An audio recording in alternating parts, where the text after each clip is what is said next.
Welcome to the Retreat Leaders Podcast, your sanctuary with retreat experts, where we spill the tea on retreat success. Here we dive into crafting transformational guest experiences, talk about how to avoid pitfalls, and unlock marketing secrets. Whether you're a seasoned guru or a budding enthusiast, we've got the inside scoop for you. Join us as we learn how to flourish in this magical world of retreats.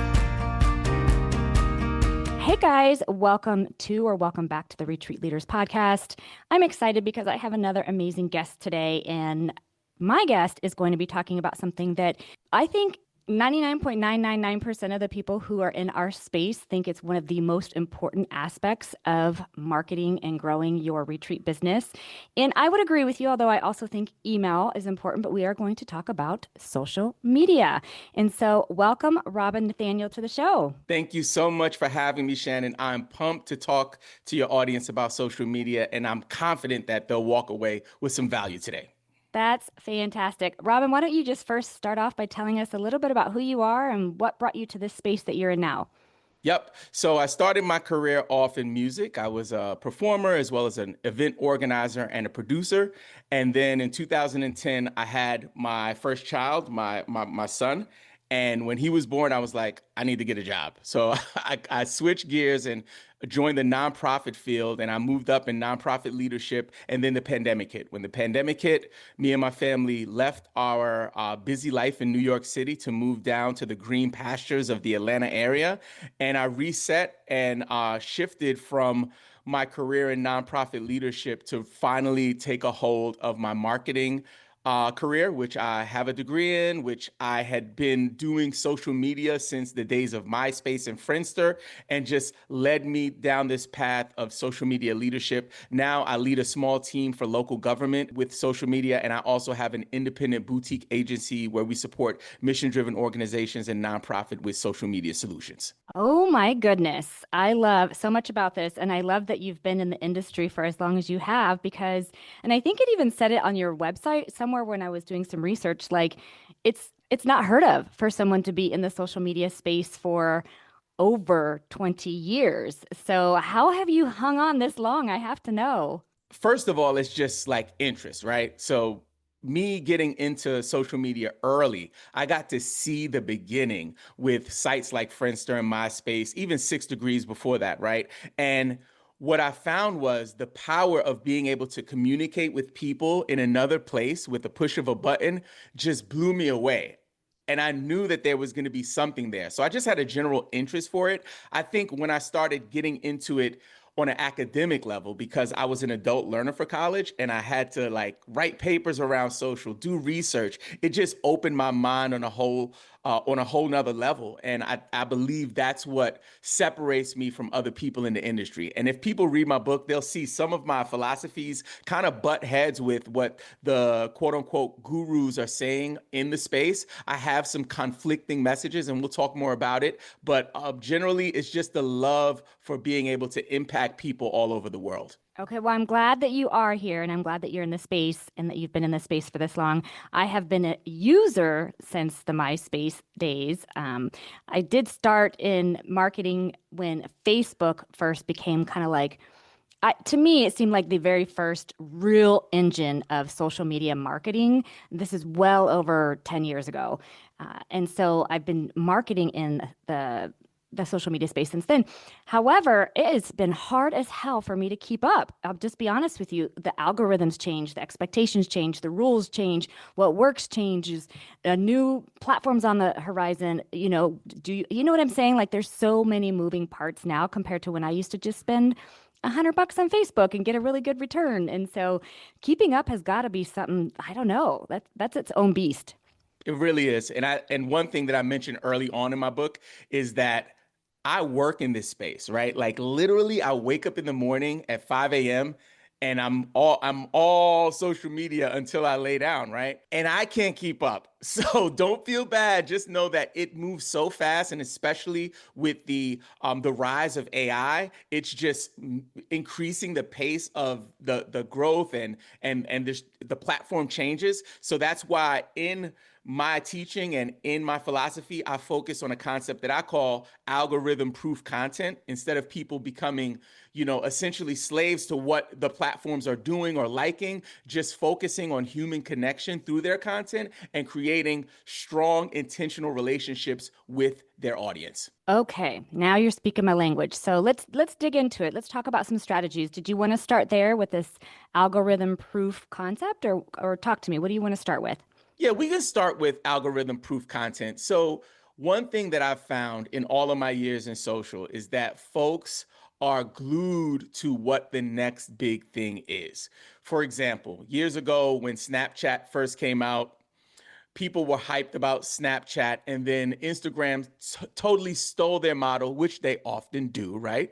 And then they created stories, and then everyone shifted the stories. So, what I felt like is that essentially we're on this seesaw. Whichever way it's going, we're going to slide to that end. And when the weight shifts, we slide with it. And what happens is you get seasick. You're like, you, like we're overwhelmed, we're confused, we don't know which way to go. And we're just back and forth on this social media seesaw, if you will. And what I found is that staying in the center and identifying the fact that the one unique value proposition that you'll have in whatever business you do, whether it's organizing retreats or whether you sell donuts, is you. Is the person behind the brand, the person who fuels the wheels. And if we can lean into that and really find a way to communicate directly with our ideal target audience, that we create algorithm proof content, regardless of the platform, regardless of the medium. You can write it, you can videotape it, you can take a picture of it. It's still going to be authentically you. So you're speaking my language on so many fronts. The first one really being just being you. Like, don't try to be someone else. Don't try to copy this thing that looks really good or is doing really well. Don't try to follow just all the trends and the whatever. Like, you can use some of this information, but it has to be authentically you. It has to have your voice, your spin, your whatever. So I love that. And then in conjunction with that, making sure that it is speaking to your ideal audience. Like, I can't tell you how many times someone's like, "Oh, I did this post and it's really, really good." And I look at it, I'm like, it has nothing fucking to do with your business at all. Like, you're doing it on socks and you're over here trying to sell, mental health strategies or whatever. And so it has to be directed directly to your target audience. It has to be authentic to you. And I love that that is like the whole concept behind algorithm proof, because you're right. If you're speaking to your people, like literally someone who's looking, listening, watching, whatever, if they're feeling like, man, she or he is speaking directly to me, it doesn't matter what the algorithm's doing, right? It really doesn't. And I have a quick story to share with you. So I got on TikTok in 2020 and I had some success, and it kind of led to my independent boutique agency. I had a couple of videos go viral. Both videos had over 2 million views, but like you said, the videos weren't necessarily aligned with my mission. The videos weren't necessarily speaking directly to my ideal target audience member. And essentially the videos were just vanity metrics, right? They got me a lot of followers, they got me a bunch of views. Flip that coin. And on the other side of that coin, I did a video on Facebook a few years later. I want to say it had 500 views, Shannon, 500 views. And it was basically me sharing one of my signature frameworks. I got a call, or got a message, I should say, that led to a call that led to a long-term client that generated tons of revenue for my business. So the point is, vanity metrics and chasing views, likes, and the surface level performance metrics is not where we are in this era. As AI continues to evolve, human connection is going to be valued more than anything else. There's going to be a time where the way you go to a fair or a craft fair, and you go around to tables and it's like, you sewed that together? Yeah, it was human made. I made it. It's made by me, the creator. the content will be the same way, Shannon. Mark my words. People will stamp 100% human made, and it's going to have a premium value. So that's why I'm leaning into people or encouraging people to lean into the human aspect of content creation and social media in general. Oh my gosh. I had to mute myself, but I could almost fall off my chair when you're like, it's going to be stamped human made because you are so right. You're so right. That is where we're headed right now. And it's getting easier and easier to spot AI, and we'll just call it sometimes AI BS all over the place. And people are going to be like, they're done. They're over that. Scroll on, keep going, tune it out. They're going to be looking specifically for human made content, human made everything. And so I love that so much. Talk to me about what other strategies retreat leaders should be considering. Maybe these are strategies that you've shared in your book that they should be considering when they're trying to grow their audience and grow their business. I think for retreat leaders, and again, I'm grateful to be on your platform, Shannon, because this is an audience that I don't get to speak to often, but I've had some life-changing experiences at retreats. So for that reason, I'm really grateful for this opportunity. It really depends on what part of their journey they're on. So let's speak to the retreat leader who is not on social, is fearing social, has some trepidation around even starting like the journey. What I would encourage them to do is to first start with identifying their bandwidth. That's the first step. I think oftentimes when people say you got to get on social media, we open an account on every single platform. We fire up Canva. We create images for everyone and we just let it rip, right? While that is social media, that's not strategy, and I don't think it's the best use of your resources, right? So I would first identify your bandwidth. Is it going to be you? Is it going to be somebody on your team? How much of our time for our marketing contributions can we commit to this? And as we go into 2026, I will also, as a ninja trick, just right now, if you're working on preparing budgets for next year, you should really prioritize a line for social media. So whether you bring in a team to help you, a consultant and strategist like myself, or if you empower somebody on your team. So that's the first step, is just figure out who's going to do it and how much time can they spend on it. Next, you want to clearly identify your ideal audience member. So we talked about it earlier. Customer avatars. There's so many terms around ideal viewer, just the person that you want to speak to in your content. And I know what people are going to think. Well, Robin, if I speak to one person, how will I'm going to miss out on so many other people. It's a common concern that people have. One thing that I've seen is that when people speak to one ideal audience member in their content, especially smaller organizations who have like one set of people that they're speaking to, the other people will get attracted. So even if you're speaking to Jane, 29, who lives in Ohio, Jimmy, 35, is her husband, and he'll hear you and listen to you too. So that's the next thing. Identify your ideal target audience member. So stop me at any point, Shannon. I'm going to kind of push through this. So Keep the on third step. going. You're speaking my language. So third step, after you know your bandwidth, you know your ideal audience member, the third step, now what you want to really lean into is where your people are. Let's go and let's do some market research. Where are our folks hanging out? If you have an existing audience, do a survey, send out an email blast, send out mailers, whatever you do to communicate with your audience, get on the phone, even if it's 10 to 15 people, to do a small little experiment to find out where people are. Now, here's where people sometimes get confused. Let's say all of your people are on Facebook, but now you have a intern who only knows how to use TikTok. So now you need to decide, do you want to teach this person how to operate on Facebook, or do you want to start off on TikTok? Because having a person on your team who is equipped to actually do it is an important part of it. I lean towards going where the audience is. And if you want to do a balance of starting with two platforms, if you have someone who's skilled on another platform besides your audience's preference, then that's something you can consider as well. So now you know where you're going to be, you know who's going to do it, and you know who you're speaking to. The next step is really figuring out the medium that the person or that team member is comfortable with. Is it writing? Maybe if it's writing, you should focus on LinkedIn content. Maybe you should focus on Twitter or X, Threads, maybe Blue Sky.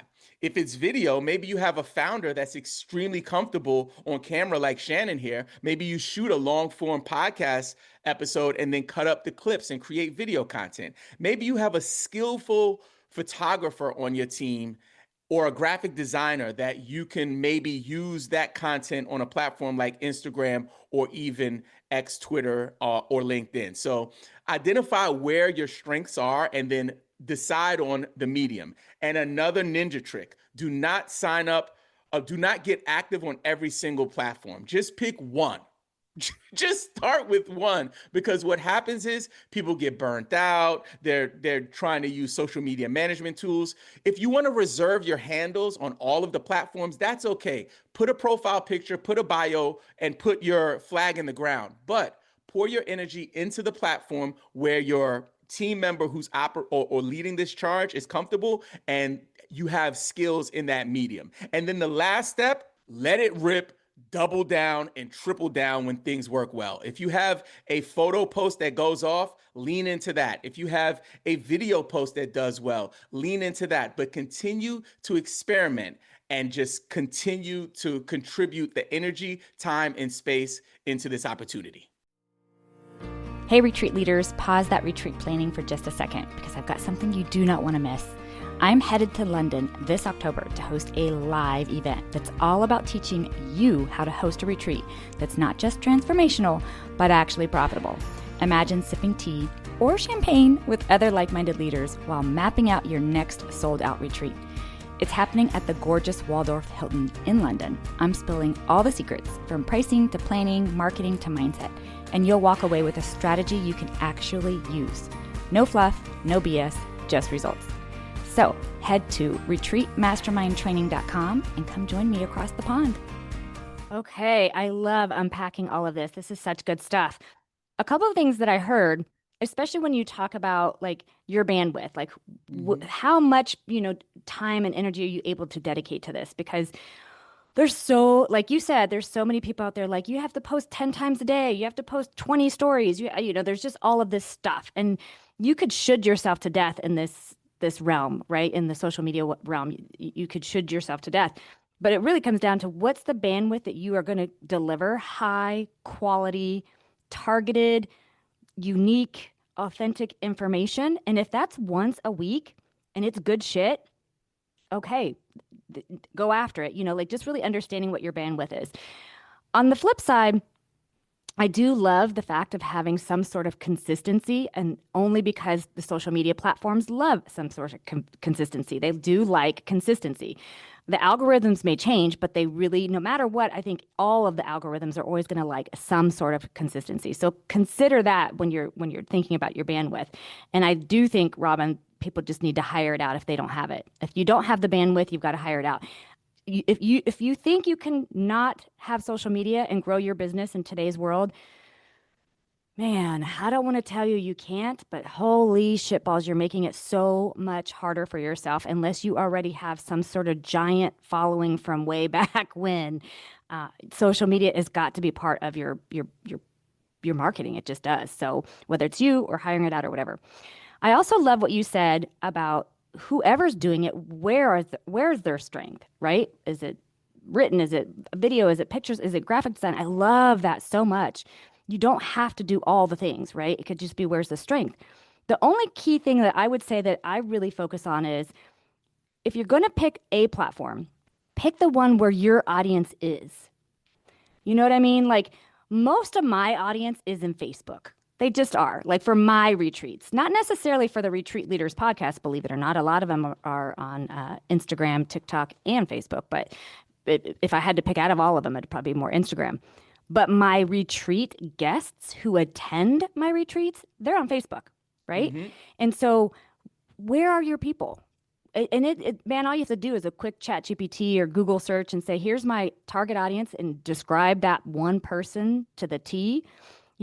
What's their age, what's their gender, what's their religion, if any, describe them down to a T, and then ask, where do they hang out the most in social media? Where does this demographic hang out the most? And that's what you go after. And I mean, like you said, double down, triple down, quadruple down, like nail it on that one platform. What's your thoughts? I love all of that, and I agree with you totally. I do want to just piggyback off of the idea of, you know, picking the platform and using AI. I get a bad rap because some of my philosophies appear to be anti AI, and I'm not. I use AI every day, and in my book, I'm constantly going through it. Like, I'm not an AI hater. Please, don't get me wrong. I'm not trying to hate on AI because I'm not. So I think that if you don't have any access to audience right now, that is a great suggestion for people to just put it into Chat GPT and try to get some results there. Yeah, I'm super pro AI, but I'm pro AI with your voice. And all I mean by that is I feed the information into AI and then ask for ideas or spin-offs or adjustments or give me something that I haven't looked at or whatever. So like I mentioned, like give AI all the information and then ask AI based on this, where are my people hanging out at? If you don't already have an audience and you don't already know where they are. Yes, I totally agree with you. But I also use AI every day. It is getting, I know we're going off subject, but AI is one of those things where it's like either you're going to use it or you're going to be behind at some point. It just is going to happen. And I don't think AI is going to replace people, but it's going to replace people who are not using AI, if you know what I'm saying. Like there's a difference. Like AI is going to be your tool and it will replace people who don't use AI is what I mean. So anyway, so yeah, I'm a big believer in all of that. Talk to me more about your book. Tell me what Yep. people can hear about or find in your book. Like, why does someone need your book? Because it sounds like they do.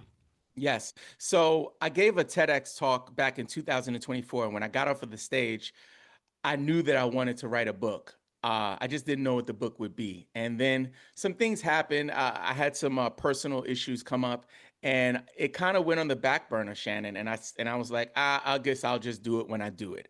I went on a podcast, talked to a gentleman that really just spoke to my soul. Like he was asking me questions about my mom, my brother, just all of these deep questions. And I'm ready to like talk social media, right?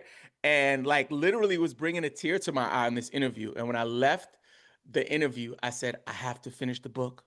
I have to. I took all of my ideas, doubled down, talked to my wife, got her blessing, wrote in the morning, wrote in the evening, narrated and recorded in the car, sent it to an editor, and it used the framework from my talk, which I think is poetic because the talk is really about in-person interactions, where this is the version for digital interactions.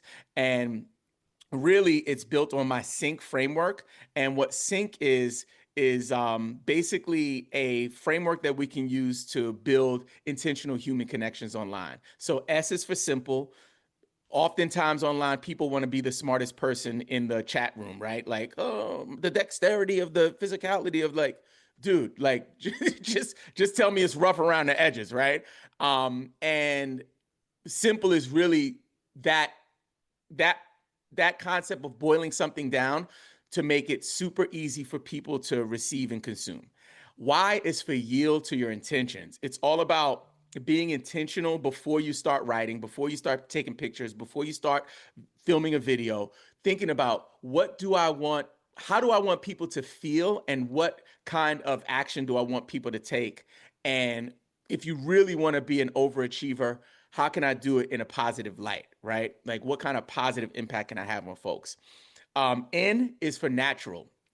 Oftentimes, people step into online spaces with corporate speak, needing to sound as professional, as clean as possible. It's okay to say y'all if you say y'all. It's okay to say wanna, WANNA, if that's what you say when you speak. A little cheat sheet that I give people, or trick that I give people, is when you write a piece of content, especially when you're thinking about written form content, read it back to yourself and ask yourself, would I say that if I was talking to my best friend? And when writing, try to write like you're writing to your best friend. If you look at your ideal audience member, target audience member as your best friend, that's a hack to like write like you're writing to someone you love and you care about. And when you read it back, if it doesn't pass that test, you might need to go back to step one and make it a little more simple. And the last step is C for change it up. online, we talked about the seesaw where we're just going with the flow. What did Adam Mosseri from Instagram say? Oh, we got to do stories. Let's do stories. No. Reels. Okay, let's go back to reels. And we're on this daggone hamster wheel of following the trends of what the gurus are saying. What I would recommend is to change it up. Listen to new voices. Try new things. If everyone is zigging, try zagging and see what happens. If you always do written content, maybe change it up next month and try a couple of videos. And that will give you the opportunity to give more flavors at your ice cream shop, and maybe folks will gravitate to one of those different styles of content. And that's a quick and dirty breakdown of the sync method from my book, Social Media Sync. Hey, it's Shannon here. I'm just popping in really quickly to ask a big favor. Would you pause the show and go review it for us? Please. Reviews really help us to be able to get more guests and more experts on the show to help you transform your retreats. So if you wouldn't mind pausing and leaving us a review, that would mean everything. And if you're not already subscribed, do that too. Heck yes. Oh my goodness. All of that stuff. I especially love the whole, when you're writing, and whether it's writing, talking, or anything, do it like you're talking to your best friend. Oh my gosh, that should be the heart of all of the content that you deliver, is like your best friend or someone that you love and care about. So yes. Well, we're going to wrap it up with you telling us about something that is for the audience. You have a little gift for the audience. You want to tell them about that? Yes, absolutely. So I was thinking about what I could do to provide you with next steps on where to go if you're on your social media journey, especially if you're just starting out. And even if you've been in the social media, world for a while and you've been putting out content for years, having a fresh perspective always helps. So what I created is what I'm calling my social media sync bundle. What you get is 2 free ebooks. These are robust ebooks that give you a play-by-play of how to fine-tune on social media and how to get started. But also, I'm going to give you a free preview of my book. It would mean the world to me if you took some time to check it out. I include a chapter. I also include the intro and a foreword. So you get like the intro of my book essentially. And you would also get onto my email list. So when you sign up, all you have to do is reply to the email and I'll respond. I respond to all of my emails. So if you have a question about anything we talked about today, if you want to go deeper, just reach out to me directly. I'm accessible, approachable, and honestly, I would enjoy connecting with you. And to get all of that, the Social Media Sync Bundle, all you have to do is visit landthetalk.com. Landthetalk.com. That's also the name of my podcast. Heck yeah, that will all be in the show notes as well. So if you are driving and you're not able to grab it on the air, then just pause the show and grab it from the show notes. So Robin, thank you so much for being an incredible guest on the show and for your very valuable information on social media strategies. I really appreciate it. And I appreciate you. And I just want to say, Shannon, you are an amazing host. And thank you for sharing a little bit of your light with me today. Oh, thank you. Thanks for listening to the Retreat Leaders Podcast. Learn more at www.theretreatranch.com. See you next time.